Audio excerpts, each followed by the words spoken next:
The first time that I actually broke into a car in a home was 8 years old. For me, I got involved in the criminal scene more out of necessity than a desire. Kurt Verricchio is a professional baseball agent, repping clients like Kramer Robertson of the Cardinals, Carlos Torres of the Washington Nationals, and Grant Dayton of the Atlanta Braves. Never would you suspect he had a troubled past. A young life of crime where he burglarized houses.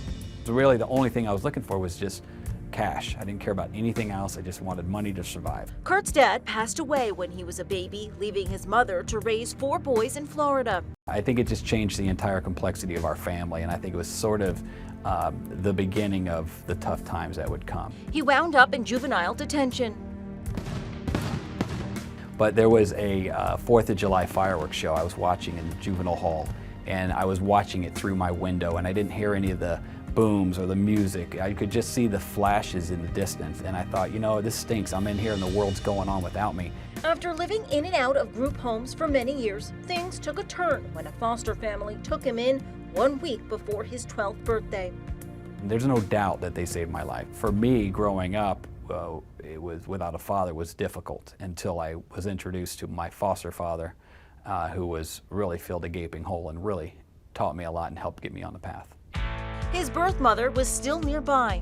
Kurt's education soon became priority since his foster parents were both teachers. I had been labeled my entire life. You know, I was labeled unredeemable and, you know, juvenile delinquent, and I was always a number, but they saw me as a person, and they shred the label.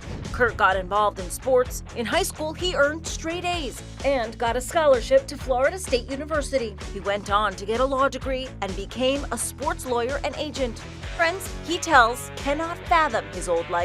They're in disbelief, and they think that where I am today, there's no way I could have gone through those things.